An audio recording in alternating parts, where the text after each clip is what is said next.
আমাদের দেশের এখন যে গণমাধ্যম, সেটা প্রিন্ট মিডিয়া হোক কিংবা ইলেকট্রনিক মিডিয়া হোক, এই গণমাধ্যমের উপর মানুষের যে বিশ্বাস এবং আস্থা, এটি একেবারে তলানিতে।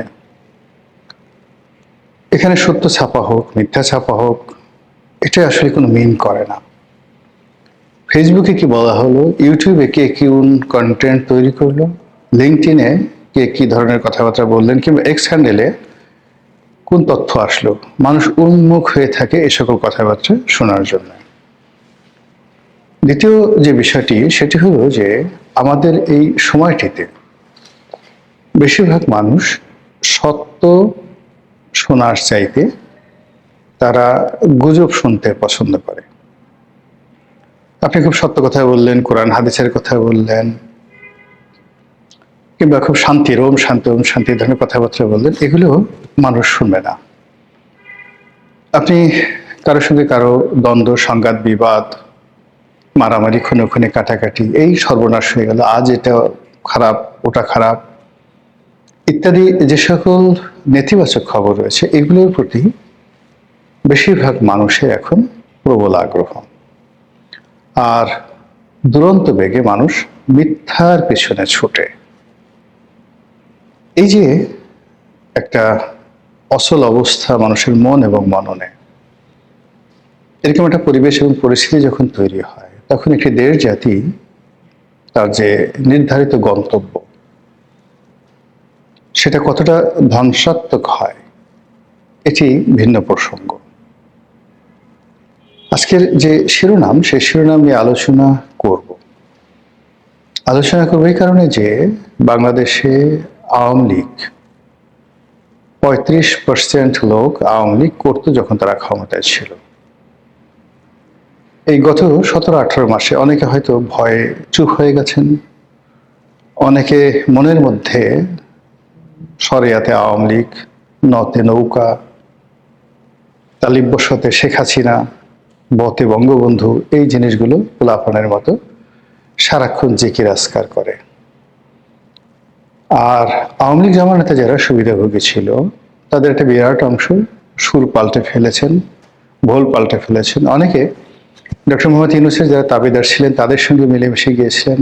অনেকে আবার এখন যে তারেক রহমান সাহেব বা বিএনপি ক্ষমতায় আসছে, তাদের সঙ্গে আসলে ভোল পাল্টে একত্র হয়ে গেছেন। কিন্তু সেই লোকের সংখ্যা কত? 5 ভাগ, নট মোর দ্যান দ্যাট। তাহলে 35 ভাগ থেকে যদি আপনি 5 ভাগ বাদ দেন, তাহলে থাকে 30 ভাগ। অন্যদিকে ধরুন জাতীয় পার্টি, এরপর আওয়ামী লীগ জোটে যে সকল বাম সংগঠন ছিল, তারপর কিছু মানুষ কোনো দল করতেন না, কিন্তু শেখ হাসিনাকে, বঙ্গবন্ধুকে, মুক্তিযুদ্ধের পক্ষের শক্তিকে পছন্দ করতেন। এদের সংখ্যা তো আসলে কোনো অবস্থাতেই 20 ভাগের কম ছিল না। আর এই লোকগুলোর একটি অংশ কিন্তু কমেনি, তারা রয়ে গেছেন। তাহলে কি হলো? এদিকে রইল 20 ভাগ আর এদিকে রইল 50 ভাগ। এই 50 ভাগ লোক, অর্থাৎ আওয়ামী লীগের 30 ভাগ আর আওয়ামী লীগের বাইরে 20 ভাগ, এই 50 ভাগ লোক প্রতি মুহূর্তে জানতে চায় শেখ হাসিনা কবে আসবে। প্রতি মুহূর্তে তারা শুনতে চায় আওয়ামী লীগের আমলে কি কি ভালো কাজ হয়েছে, আর বিএনপি শত চেষ্টা করে সেই ভালো কাজগুলো কেন করতে পারবেন না। এই কথাগুলো যদি আপনি বলেন, তারা রাত জেগে জেগে এই কথাগুলো শুনবে। এরকম একটা মানসিক অবস্থা তাদের তৈরি হয়ে গেছে। বাকি যে 50 ভাগ, এই 50 ভাগ এখন অর্ধেক অর্ধেক হয়ে গেছে। বিএনপির দিকে অর্ধেক 25 ভাগ, আর জামাত এবং তাদের যারা সহযোগী, তাদের মধ্যে চলে গেছে 25 ভাগ।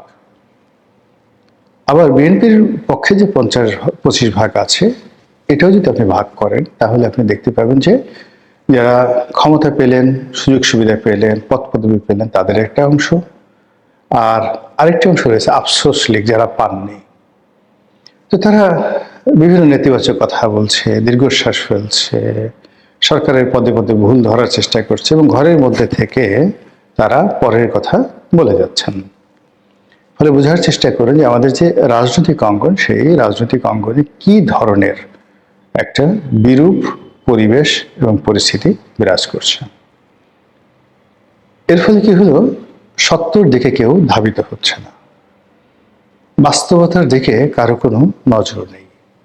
কোথায় গুজব আছে, কোথায় মিথ্যা কথা আছে, কোথায় গল্প আছে, কোথায় কাহিনী আছে, এসব নিয়ে মানুষ ভীষণ রকম ব্যস্ত। এবং এরই ধারাবাহিকতা আজকে যে শিরোনামটি দিয়েছি, সেই শিরোনামে সামাজিক যারা কন্টেন্ট ক্রিয়েট করেন ইউটিউবে এবং অন্যান্য সামাজিক মাধ্যমে, ফেসবুকে, তাদের মধ্যে বেশ কয়েকজন আছেন গুরুত্বপূর্ণ। তারা একটি খবর প্রচার করছেন, সেটি হলো বাংলাদেশের বর্তমান সরকারকে জাতিসংঘ নাকি, আবার আমি নাকি বলছি বিকজ এটা সামাজিক মাধ্যমের খবর, আমার কাছে কোনো তথ্যপত্র নেই। তো তারা নাকি জনাব তারেক রহমান সাহেবকে খুব কঠিন ভাষায় চিঠি দিয়েছে। কোন ক্ষমতা বলে, কোন বিধি বলে আওয়ামী লীগকে নিষিদ্ধ করা হলো, সত্য মিথ্যা জানি না। আবার এই ধরনের চিঠি একাধিকবার ডক্টর মোহাম্মদ ইউনূসকে দেওয়া হয়েছে, এই ধরনের প্রচারও ছিল। তো ইউনূস জমানাতে এই ধরনের প্রচার এবং প্রোপাগান্ডার ব্যাপারে কোনো কথা বলা হয়নি। আবার এই যে কন্টেন্ট ক্রিয়েটাররা যে ধরনের খবর ছড়াচ্ছেন, সেই খবর নিয়েও কিন্তু এখনো পর্যন্ত বিএনপির পক্ষ থেকে কোনো প্রতিক্রিয়া দেখানো হয়নি।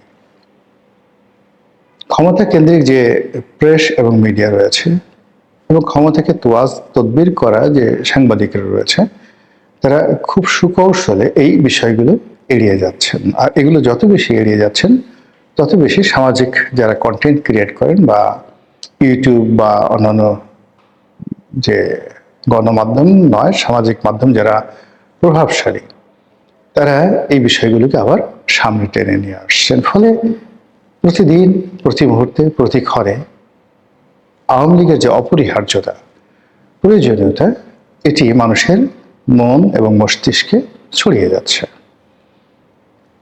এটার যে কতটা গুরুত্ব, সেই গুরুত্ব বিএনপি বুঝতে পারেনি, কিন্তু জামাত বুঝতে পেরেছে। তো জামাত যখন বুঝতে পারার কারণে তাদের একটা বিরাট বট বাহিনী ছিল। সেই বট বাহিনী অবিরতভাবে গত 4-5 বছর ধরে আওয়ামী লীগের বিরুদ্ধে তারা প্রোপাগান্ডা ছাড়াতো। কিন্তু তারেক রহমান সাহেব ক্ষমতা লাভের পর, বিশেষ করে তিনি যখন বাংলাদেশে এলেন 25 তারিখে, এরপর থেকে জামাতের যে বট বাহিনী, তাদের প্রচার এবং প্রোপাগান্ডার ধরন সামান্য আওয়ামী লীগের দিকে সামান্য আছে, আর বাকি বেশিরভাগ সময় এখন তারা বিএনপির বিরুদ্ধে, তারেক রহমানের বিরুদ্ধে, তারেক রহমান সাহেবের পরিবারের বিরুদ্ধে। সেই সাবেক 1-11 সময়টিতে কি কি হয়েছে, তার আগে 2001 থেকে 2006 পর্যন্ত বিএনপি কি কি ভুল করেছে, আবার এখন বিএনপির লোকজন কি করছে, এগুলোকে ঠাট্টা, মশকরা, টিটকারি, স্যাটায়ার, প্রতিটি ভাষায় কার্টুন দিয়ে, গল্প দিয়ে, কাহিনী দিয়ে, মিথ্যাচার দিয়ে বা সত্য এবং মিথ্যার সম্মিলন ঘটিয়ে মানুষের মনে বিএনপি সম্পর্কে এরকম একটা ধারণা তৈরি করে ফেলা হচ্ছে যে এ সরকার চালাতে পারবে না, এ সরকার বেশি দিন যাবে না। তারেক রহমান সাহেব আসলে কি করতেছে আমরা কিচ্ছু বুঝতেছি না, ভালো হচ্ছে না, এটা করার কি দরকার ছিল? মানে একটা রাষ্ট্র এবং একটা সরকারের যত গুরুত্বপূর্ণ কাজ রয়েছে, সব গুরুত্বপূর্ণ কাজকে জনগণের দৃষ্টিতে বিচার, বিশ্লেষণ এবং বিবেচনায় অপ্রয়োজনীয়, অপ্রান্তীয় বলে প্রচার করা হচ্ছে। আর অন্যদিকে যারা দায়িত্ব পালন করছে, তাদেরকে সামাজিকভাবে হেয় করা, মানসিকভাবে তাদেরকে ভেঙে ফেলা ইত্যাদি প্রচার এবং প্রোপাগান্ডার মধ্যেই সরকারের প্রায় 40 দিন অতিবাহিত হতে চলেছে। এই 40 দিনের মধ্যে আমরা শুধুমাত্র সরকার এটা করবে, ফ্যামিলি কার্ড করবে, ওটা করবে, খাল কাটবে, বড় বড় পরিকল্পনার কথা শুনেছি। দ্বিতীয় যমুনা ব্রিজ হবে, দ্বিতীয় পদ্মা ব্রিজের মতো মেগা প্রকল্প হবে, ইত্যাদি ইত্যাদি অনেক কিছু। আর যেটা হয়, রাজনৈতিক সরকার আসলে, বাংলাদেশের মতো রাষ্ট্রে ব্যাপক ফলক পরিবর্তন হয়। যে আন্তর্জাতিক বিমানবন্দর আবার আসবে, তারপর চন্দ্রিমা উদ্যান আবার জিয়া উদ্যান হয়ে যাবে, ইত্যাদি ইত্যাদি নানা রকম যে বিষয়গুলো, এগুলো পুরোদমে চলছে। আবার অন্যদিকে আওয়ামী লীগের যারা লোকজন আছে, তারাও তো এই যে সরকারের দুর্বলতা, তারা তো বুঝে 17 বছর তারা কন্টিনিউয়াসলি সরকার চালিয়েছে। তো এই যে 16-17 বছর তাদের সরকার চালানোর অভিজ্ঞতা, সব মিলিয়ে সরকারের দুর্বলতা, এবং এখন তারা ক্ষমতাহীন। তারা বুঝে যে সরকারের কোন কোন জায়গাতে ব্যথা আছে, বেদনা আছে।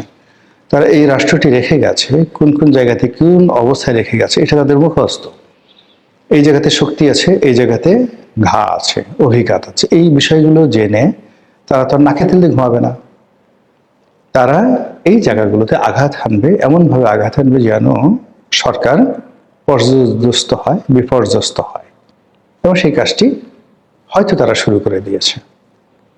এখন এগুলো সরকার কিভাবে মোকাবেলা করবে, এটা তাদের ব্যাপার। কিন্তু আমি যে শিরোনামটা এটা বলেছি যে জাতিসংঘ কিংবা ধরুন মার্কিন প্রশাসন কিংবা ইউরোপীয় ইউনিয়ন থেকে শুরু করে অন্য যে আন্তর্জাতিক সংস্থাগুলো রয়েছে, প্রায় সকল সংস্থার সাথে আওয়ামী লীগের এই গত 15 বছর 16 বছরে তাদের একটা নিদারুণ সম্পর্ক হয়েছিল। মার্কিন প্রশাসনকে কিভাবে নিজেদের পক্ষে ব্যবহার করতে হয়, জাতিসংঘকে কিভাবে দলের পক্ষে, রাষ্ট্রের পক্ষে, সরকারের পক্ষে ব্যবহার করতে হয়, এই পলিসি তাদের জানা আছে।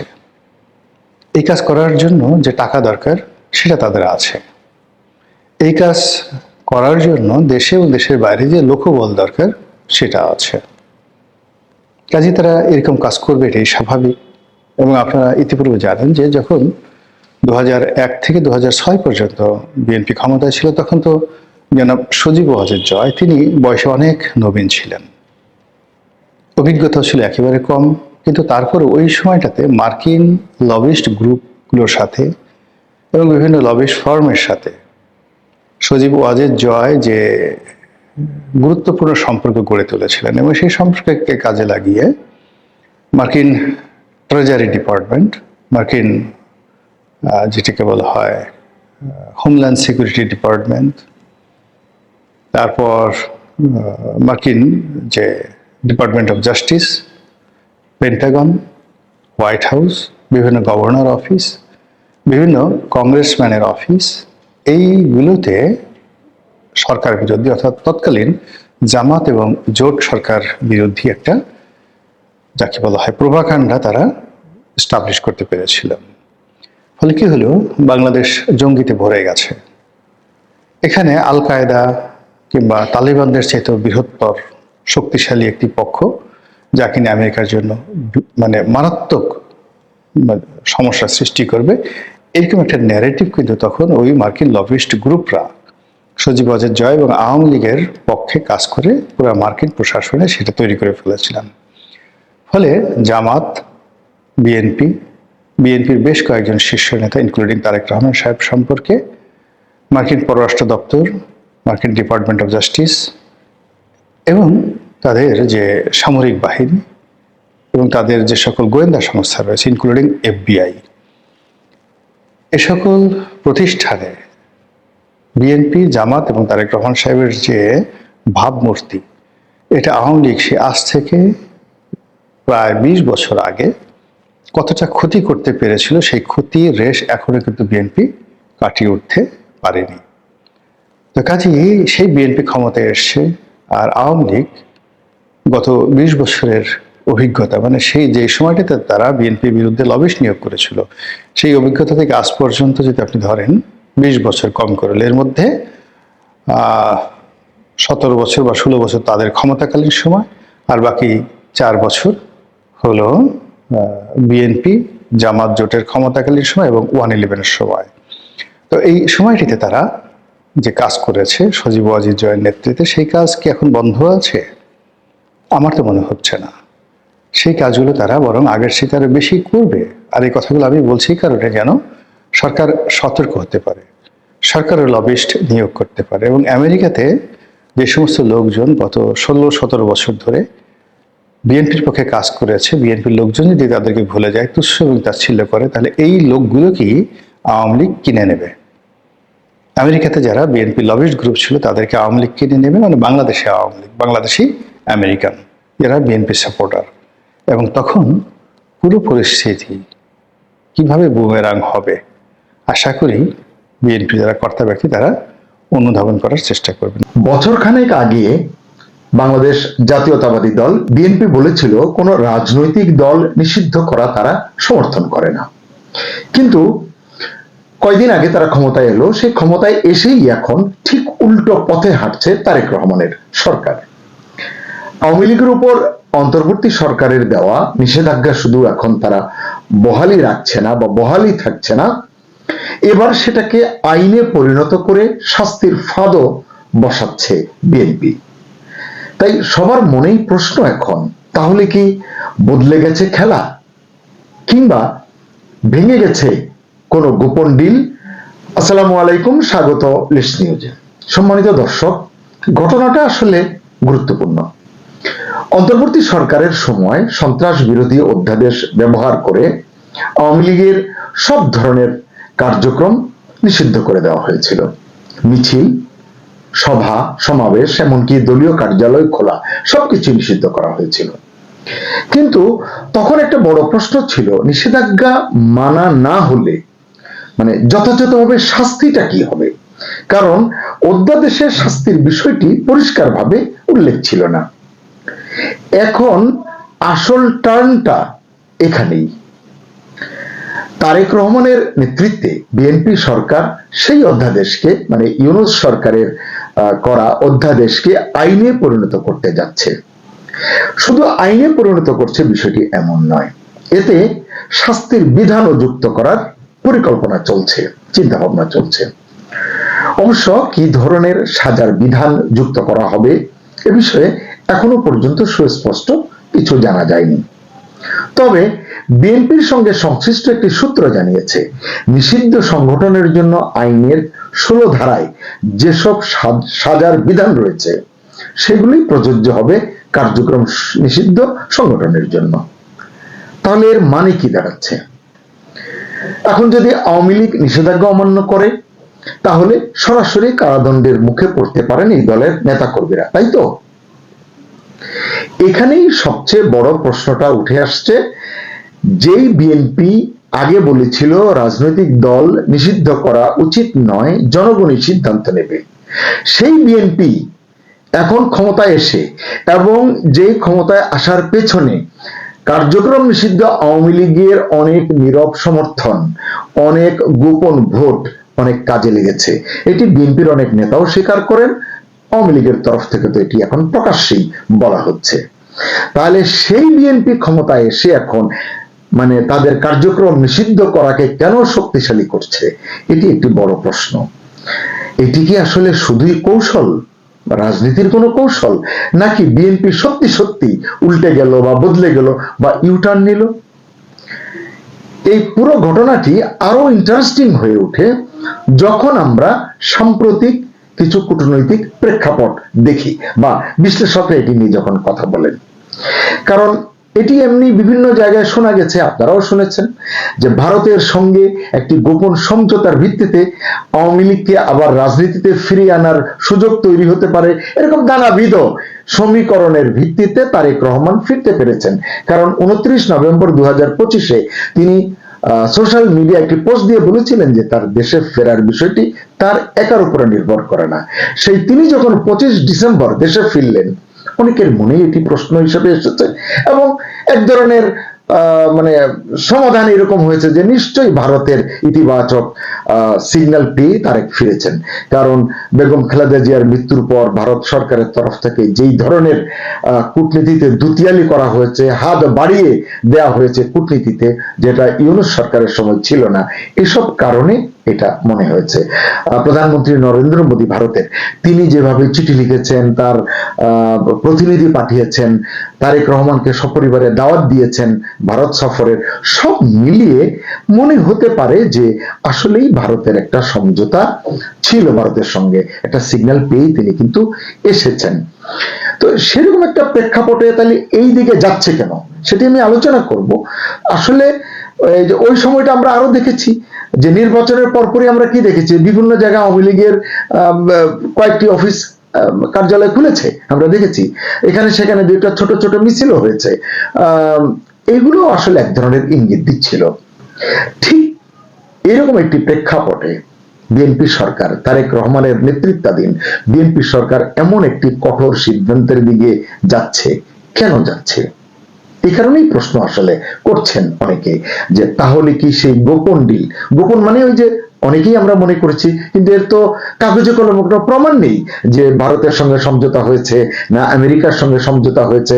শোনা যায় ভারত আসলে সমঝোতার জায়গাটিতে মার্কিন যুক্তরাষ্ট্র দ্বারা প্রভাবিত হয়েছে, অথবা ভারত মার্কিন যুক্তরাষ্ট্রকে সুপারিশ করেছে, তার ভিত্তিতে আসলে এই সমীকরণটি তৈরি হয়েছে। সুনির্দিষ্ট করে বলবার কোনো কারণ নেই যে আমেরিকা চেয়েছে বলে এসেছে বা ভারত চেয়েছে বলে এসেছে। এখানে নানান ধরনের তর্ক আছে, নানান ধরনের যুক্তি কিন্তু আছে। যাই হোক, সেই আলোচনাটি আমি আর বিস্তারিত করতে চাই না। কিন্তু প্রশ্ন যেটি উঠছে যে আসলে এই যে গোপন বিল বলা হচ্ছে, যেহেতু কেউ জানতো না, তো সেটি ভেঙে গেছে কিনা, যদি ভেঙে যায় তার কারণ কি, নাকি এটা শুধুই চাপ তৈরি করার কৌশল, যে এদিকে কঠিন করবে, পরে ধীরে ধীরে ধাপে ধাপে যাতে বিএনপিকে কেউ দোষারোপ করতে না পারে, তারেক রহমানকে যেন কেউ আঙুল তুলতে না পারে যে না সত্যিই তো আপনি সমঝোতা করে এসেছেন, সমঝোতার প্রতিদান আপনি দিচ্ছেন। হতে পারে, কেউ বলতে পারে না। রাজনীতিতে আসলে শেষ কথা বলে কিছু নেই, আর বাংলাদেশের রাজনীতি নিয়ে আসলে ভবিষ্যৎবাণী করা সত্যি দুরূহ, সত্যি কঠিন। এদিকে আমরা যদি দেখি যে সামনে আরেকটি গুরুত্বপূর্ণ ইভেন্ট আছে, সেটি কি, আগামী 7 এপ্রিল পররাষ্ট্রমন্ত্রী খলিলুর রহমান দিল্লি সফরে যাচ্ছেন। সেখানে ভারতের শীর্ষ পর্যায়ের কর্মকর্তাদের সঙ্গে তার বৈঠক হবে এরকম কথা জানা যাচ্ছে। এর ভিতরে ভারতের পররাষ্ট্রমন্ত্রী এস জয়শঙ্করের কথা বলা হচ্ছে, আরো কয়েকজন কেন্দ্রীয় মন্ত্রী এবং জাতীয় নিরাপত্তা উপদেষ্টা অজিত দোভালের সঙ্গে তার বৈঠক হওয়ার কথা। মানে অজিত দোভালের বিষয়টি এই জন্য আসছে, এর আগে মানে যখন জাতীয় নিরাপত্তা উপদেষ্টা ছিলেন খলিলুর রহমান ইউনূস সরকারের, তখন তিনি গিয়েছিলেন এবং অজিত দোভালের সঙ্গে তখনকার তার বৈঠকে বেশ কিছু গুরুত্বপূর্ণ সিগন্যাল কিন্তু পাওয়া গিয়েছিল বাংলাদেশের রাজনীতির বিষয় নিয়ে। এসব কারণে এবারও বৈঠকটি হবে এবং সবাই ধারণা করছিলেন সেই বৈঠকে, মানে 7 তারিখে 1টা 2টা 3টা যে কয়টা বৈঠক হোক না কেন, এই বৈঠকে যেসব আলোচনার ইস্যু আগে থেকে নির্ধারণ করে রাখা হয়েছে, মানে যেগুলো অফিসিয়াল, যেগুলো সরকারি, এর বাইরেও আওয়ামী লীগের উপর থেকে নিষেধাজ্ঞা প্রত্যাহারের বিষয়টি, দেশে আওয়ামী লীগের পুনর্বাসন বা কার্যক্রম চালু করার বিষয়টি, শেখ হাসিনার প্রত্যাবর্তনের বিষয়টি, তার নামে যেসব মামলা রয়েছে, তার যে শাস্তি রয়েছে, সেসব বিষয়, এসব বিষয় একটা সুরাহার, একটা ইঙ্গিত বা আভাস, এবং রাজবন্দী যারা রয়েছেন তাদের বিষয়ে একটা ফয়সালা হবার প্রত্যাশা অনেকের মধ্যেই তৈরি হয়েছে। আওয়ামী লীগের নেতা কর্মীদের মধ্যে তো হয়েছেই, যারা আওয়ামী লীগ করেন না কিন্তু রাজনীতির খোঁজ খবর রাখেন, তারাও মনে করছিলেন যে হ্যাঁ, এরকম একটি ইতিবাচক দিকে বাংলাদেশের রাজনীতি যাবে। সবচেয়ে বড় কথা হচ্ছে এখানে অন্তর্ভুক্তিমূলক রাজনীতি। ভারত চেয়েছিল অন্তর্ভুক্তিমূলক নির্বাচন, সেটি হয়নি। তারপরও ভারত এখানে ধরেন যে রাগ না করে, অভিমান না করে, তারা হয়তো চেয়েছে, যেটুক জানা গেছে বিভিন্ন সূত্র থেকে, যে তারেক রহমানকে অন্তর্ভুক্তিমূলক রাজনীতি করবার বিষয়টিতে তারা সুস্পষ্ট অঙ্গীকার বা তার কাছ থেকে প্রতিশ্রুতি চেয়েছিল, তেমন তিনি দিয়েছেন এমনটি জানা যায়। প্রমাণ নেই, তাই এর বেশি আর মন্তব্য করা সমীচীন নয়। তো এই যে অন্তর্ভুক্তিমূলক রাজনীতির প্রসঙ্গটি, এটি হালে আমরা দেখছি জাতিসংঘ বলুন, বিভিন্ন জায়গা থেকেও কিন্তু এই আলোচনাগুলো হচ্ছে, এবং আমরা নিশ্চিত যে আগামী দিনে মার্কিন যুক্তরাষ্ট্র বলুন, অন্যান্য যারা বলুন, ইউরোপীয় ইউনিয়ন বলুন, সবাই আসলে অন্তর্ভুক্তিমূলক রাজনীতির পক্ষে তারা কথা বলে থাকেন, আগামীতেও হয়তো আরো স্পষ্ট করে বলবেন। কিন্তু যদি শাস্তির বিধান করে, আইনে পরিণত করে, সত্যি সত্যি আওয়ামী লীগের ফেরার পথটাকে সংকুচিত করা হয় বা দেয়াল তুলে দেওয়া হয়, তখন আসলে কি হবে? এই কারণে বলা হচ্ছে যে বিএনপির যে এমন ইউটার্ন, যে কথিত অধ্যাদেশকে আইনে পরিণত করার উদ্যোগ, এটা তো আসলে গোটা বিষয়টাকে, যে কথাগুলো বললাম, অন্য খাতে ঠেলে দেবে বলে অনেকে মনে করছেন। অনেকে কি, সবাই আসলে মনে করছেন, বিএনপিরও নেতা কর্মীরা মনে করছেন যে এটি আসলে বিএনপির যারা সুস্থ চিন্তা করেন যে না, আসলে একটি দলকে, আওয়ামী লীগের মতো একটি দলকে একেবারে খেলার মাঠ থেকে সরিয়ে রেখে রাজনীতি করে খুব বেশি দূর অগ্রসর হওয়া যাবে না, এমন চিন্তা যারা করেন, তারা আসলে এই ধরনের মতকে সমর্থন করেন বলে আমার মনে হয়। আসলে বিএনপি সরকারের এই যে কঠোর অবস্থান, এটা আসলে পুরো কূটনৈতিক সমীকরণটাই নতুন করে প্রশ্নের মুখে ফেলে দিয়েছে। কারণ এখানে আরেকটি বিষয় আমি বলতে চাই, সেটি হচ্ছে আপনারা ইতিমধ্যেই জেনেছেন প্রধানমন্ত্রী তারেক রহমানের সহধর্মিণী জুবাইদা রহমান তিনি যুক্তরাষ্ট্র সফরে গিয়েছেন। গণমাধ্যমে যেটি আমরা দেখেছি বা আমাদের জানানো হয়েছে যে তিনি মার্কিন ফার্স্ট লেডি মেলানিয়া ট্রাম্পের একটি গ্লোবাল সামিটে অংশগ্রহণ করবার জন্য গিয়েছেন। ঠিক আছে, তিনি সেখানে অংশ নিয়েছেন, কথা বলেছেন, এবং পররাষ্ট্রমন্ত্রী খলিলুর রহমানও তৎপর রয়েছেন মার্কিন যুক্তরাষ্ট্রে। কারণ কি, সেটি যেটি জানা গেল যে এর আগে তারেক রহমানের নামে এফবিআই যে সমস্ত অভিযোগ ছিল তার ভিত্তিতে তাদের যে অবস্থান, সেটির কারণে তারেক রহমান সরাসরি মার্কিন যুক্তরাষ্ট্রের সঙ্গে মানে ঘনিষ্ঠ হতে পারছেন না, বা সেই দিকটি নিয়ে তিনি খুব বেশি অগ্রসর হতে পারছেন না। যে কারণে অনেকে বলছেন যে তিনি ভারতকেও চটাতে চাচ্ছেন না, তিনি মার্কিন যুক্তরাষ্ট্রকে যতক্ষণ পর্যন্ত নিজের সম্পর্কের সমীকরণের মধ্যে আনতে না পারছেন, এবং বিশেষ করে জুবাইদা রহমান এবং খলিলুর রহমান মানে আপ্রাণ চেষ্টা করছেন এফবিআই কে বুঝিয়ে, এবং তারা এই সফরে জেমস এফ মরিয়াটি যিনি বাংলাদেশে রাষ্ট্রদূত ছিলেন তার সঙ্গে দেখা করেছেন বলে একটি তথ্য নিশ্চিত করেছে। এবং এই জেমস এফ মরিয়াটি আসলে তারেক রহমানের বিরুদ্ধে, তিনি যে একজন বিপজ্জনক মানুষ, গণতন্ত্রের জন্য ক্ষতিকর মানুষ, তার বিরুদ্ধে অভিযোগটি কিন্তু জেমস এফ মরিয়াটি করেছিলেন। যে এটি নিয়ে হয়তো যদি সুযোগ পাই অন্য সময় কথা বলবো। তার মানে কি, এদিকে মার্কিন যুক্তরাষ্ট্রের সঙ্গে সম্পর্ক ঘনিষ্ঠ করবার চেষ্টা চলছে, এদিকে ভারতকে বলা হচ্ছে ধরি মাছ না ছুঁই পানি, তাদের সঙ্গে আছি আছি এরকম করে, এরকম মনে হচ্ছে প্রেক্ষাপটটি। আমি আরো দু একটি কথা বলবো, তাতে আমার এই যে অভিযোগটি বিভিন্ন মহল থেকে শুনছি সেটি আসলে প্রতিষ্ঠিত হতে পারে বা প্রমাণিত হতে পারে। সেটি কিরকম, যে তারেক রহমানের নেতৃত্বে বিএনপি সরকার গঠনের পর থেকে, ওই যেটা শুরুতে বললাম যে দৃশ্যত সকলেই মনে করছিল যে সরকারের তরফ থেকেও তারা ভারতের সঙ্গে একটা সুন্দর সম্পর্ক প্রতিষ্ঠা করতে চায়, যেহেতু সমঝোতার কথা এসছে, যেটা ইউনূসের অন্তর্বর্তী সরকারের সময় তলানিতে ঠেকেছিল। এবং ইউনূস ভারতকে সরাসরি শত্রু জ্ঞান করে কথা বলেছেন, বিবৃতি দিয়েছেন, আমরা দেখেছি। উল্টো পাকিস্তানের দিকে তার সরকারের হাত তিনি বাড়িয়েছিলেন, তিনিও এগিয়ে গিয়েছিলেন। এখন দেখা যাচ্ছে চূড়ান্ত মূল্যায়নে তারেক রহমান ও পাকিস্তান প্রেম হয়তো ছাড়তে চাইছেন না। মানে এটি যুক্তির প্রেক্ষাপটে আমি কথাটি বললাম। এবং কূটনীতিকদের কেউ কেউ বলছেন যে ভারতকে তিনি পাশে চাইছেন, মানে তারেক রহমান ভারতকে পাশে চাইছেন, ভারতের সঙ্গে সম্পর্ক করতে চাইছেন ধরি মাছ না ছুঁই পানি করে, কিন্তু তিনি পাকিস্তানকে আসলে বুকে আগলে রাখতে চাইছেন, এরকম একটি কথা কিন্তু আছে কারো কারো মনে। এবং এটা যদি সত্যি হয়, সুপ্রিয় দর্শক, আমি বলছি আপনাদেরকে, বাংলাদেশের আগামী দিনের রাজনীতি এবং তারেক রহমানের সরকারের ভবিষ্যৎ, তারেক রহমানের রাজনৈতিক ভবিষ্যৎ কিন্তু প্রশ্নের মুখে, হুমকির মুখে পড়তে পারে। কারণ এটি নিয়ে ইতিবাচক কোনো মন্তব্য এখনই করছেন না কোনো রাজনৈতিক বিশ্লেষক, এমনকি কোনো কূটনীতিকরাও। তারেকের পাকিস্তানের প্রতি কিছুটা ঝুঁকবার সুনির্দিষ্ট কারণ আমি এখন বলতে পারছি না, বা কেউ বলতে পারছেন না বা চাইছেনও না। তবে সদ্য ভারত ঘুরে আসা আমাদের যিনি সেনাবাহিনীর, আমাদের যে ডিজিএফআই এর প্রধান, ভারত ঘুরে এসেছেন আপনারা জানেন, এবং তিনি ইতিমধ্যেই পাকিস্তানে গেছেন, পাকিস্তান থেকেও তিনি ঘুরে এসেছেন। এই যে তারেক রহমান তাকে পাকিস্তানে পাঠালেন, এটিও সংশ্লিষ্টদের মনে বড় প্রশ্ন তৈরি করেছে। একই সঙ্গে আশঙ্কাও যুক্ত হয়েছে এখানে। সেটা কি, পাকিস্তান সফরকালে ডিজিএফআই প্রধানের সঙ্গে নাকি আইএসআই প্রধানেরও বৈঠক হয়েছে।